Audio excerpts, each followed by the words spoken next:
The Harpers were going to Halifax Colony on a retirement visa, and they had 43 kilos of luggage, 2 carry-on bags, a folding mobility scooter, and a Basset Hound named Ruck.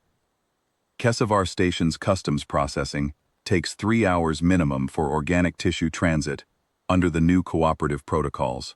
The Harpers couldn't bring Ruck through the biometric queue.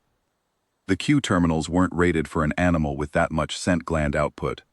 Something about sensor interference. So they asked at the cargo desk if anyone could watch him during processing. The desk clerk pointed at me. I was on shift as civilian animal transit contractor, Cargo Deck 7, Elton Dre, formerly Staff Sergeant Elton Dre, U.S. Army K-9, retired. 22 years working dogs. Now I supervised the holding pens, cleared manifests, and occasionally sat with someone's nervous cat, while its owners stood in a biometric queue for 3 hours. Ruck was not nervous.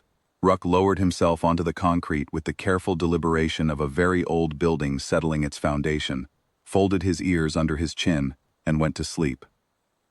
One ear was folded wrong, the tip of it tucked under his jaw at a crease that looked uncomfortable. He didn't seem to notice. I noticed. I straightened the ear. He didn't wake up. That was 1340 hours.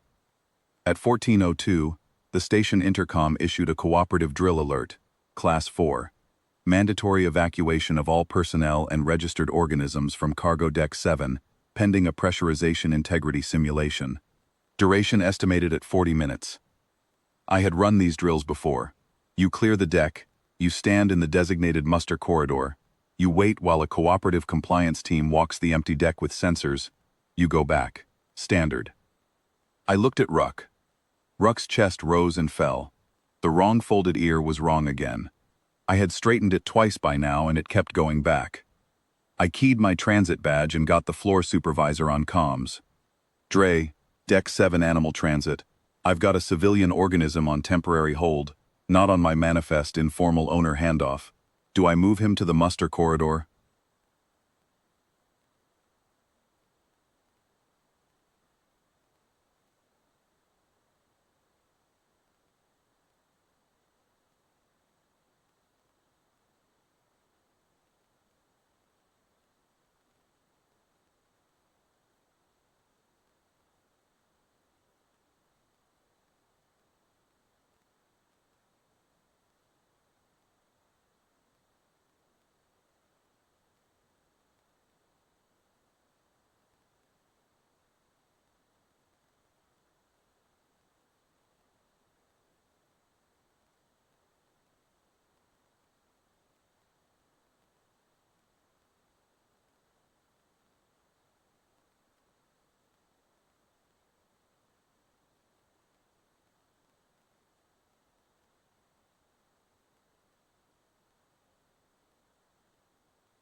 Another pause.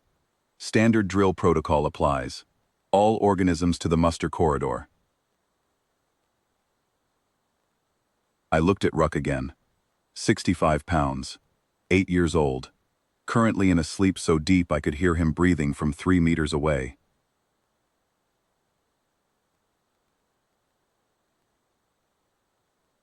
I had a leash in my kit. I thought about waking him up, clipping the leash, half walking and half dragging him 90 meters to the muster corridor, watching him lie down again immediately upon arrival, then doing the same thing in reverse when the drill cleared. I said, "Ruck, stay." He was already staying, but I said it anyway because it closes the loop. That's what you do. You say it, you mean it, you walk away, and the dog stays. Because you told him to, and he knows what that word means, and you know what that word means, and it's a contract with no paper in it. I went to the muster corridor. The drill ran long. It was supposed to be 40 minutes. At 43 minutes, the compliance team hadn't cleared the deck yet, and the floor supervisor came on the intercom to say the simulation was ongoing and personnel should remain in designated muster positions. At 51 minutes, one of the cooperative compliance techs, scaled, gray, wearing the white and copper vest that meant biosphere certification, came to the muster corridor and found me.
He's not mine. The organism has not complied with the evacuation protocol.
Yes, during a mandatory evacuation drill. He was asleep. I didn't want to drag him. The tech looked at the notepad in its hand. They still use physical notepads, which I've always found surprising, and wrote something. The organism did not respond to our compliance team's proximity alerts.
That's the whole thing.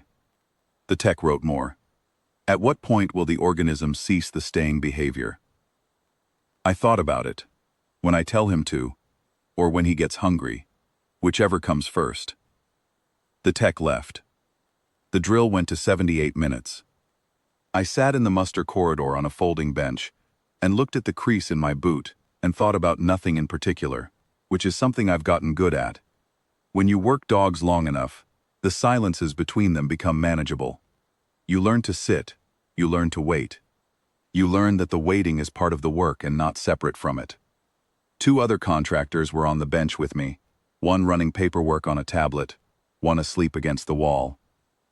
A cooperative liaison in full biosphere kit walked the corridor twice, checking badges, writing things down. Nobody talked. That's another thing working dogs teaches you. The impulse to fill silence is a human problem. Dogs don't have it. 14 years ago, on a sweep in a place I don't name out loud anymore, I told a dog named Courier to stay in a ditch behind a broken wall and went forward with the squad. Courier stayed. When I came back 30 minutes later, Courier was exactly where I'd left him, ears up, watching the road the way he always watched roads. Not tense, just attending. That's what a trained dog does. It stays because you asked it to, and it trusts that you'll come back, and it passes the time watching roads. I thought about that for about 4 seconds. Then I thought about the muster corridor floor and how it needed cleaning. At 15:20, the floor supervisor cleared the drill. I walked back to deck 7. Ruck was where I'd left him. The wrong folded ear was wrong again. 2 cooperative compliance techs were standing approximately 4 meters from him, both with notepads, writing. A third was taking biological readings with a handheld instrument. Ruck was asleep. He had no opinion about any of it. I walked up, unclipped the leash from my kit, and snapped it onto his collar. "Okay, Ruck, let's go." He opened his eyes. He looked at me with the long-suffering expression that Basset Hounds have evolved over centuries to make you feel guilty about having legs. He stood up, shook from nose to tail in one full-body shudder, and walked beside me toward the holding pen entrance. The 3 compliance techs watched him walk away. I didn't look back.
We made it to the holding pen. I gave Ruck a water dish and a treat from the keeper's supply kit. The good ones, the soft ones that smell like beef. And he ate it with the focused seriousness that Basset Hounds bring to food.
We need to complete the incident record, the organism's designation.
Yes. Can you describe the tactical parameters of this directive?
It means don't move until I come back.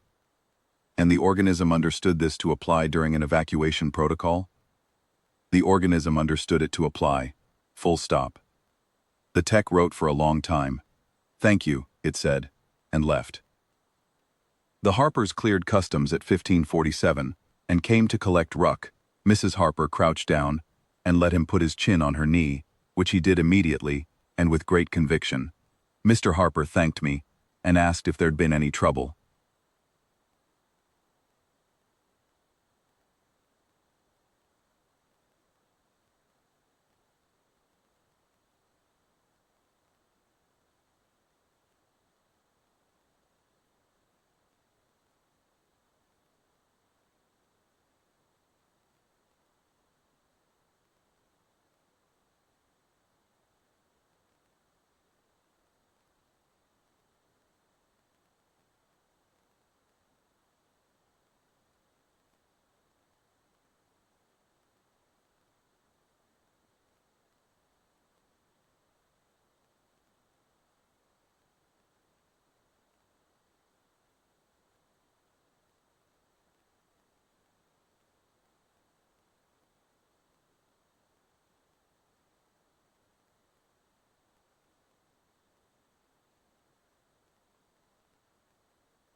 They took Ruck and their 43 kilos of luggage to Gate 11, and I went back to clearing manifests. 3 months later, at my home address on file with the Station Contractor Registry, I received a physical letter on Cooperative Military Doctrine Division letterhead. It was addressed to Elton Dre, Civilian Animal Transit Contractor, and it requested clarification regarding the behavioral protocol designated in Incident Report KS 7-1520 BIOD as Earth Organism Doctrine, First Posture. Specifically, whether this directive constituted a formal engagement posture under Earth Military Protocol, and whether the cooperative could obtain training materials or a doctrinal reference document. I read it twice. Then I put it in the recycling. Ruck was on Califax Colony by then, probably asleep somewhere with one ear folded wrong, not thinking about it at all. One of us had the right idea.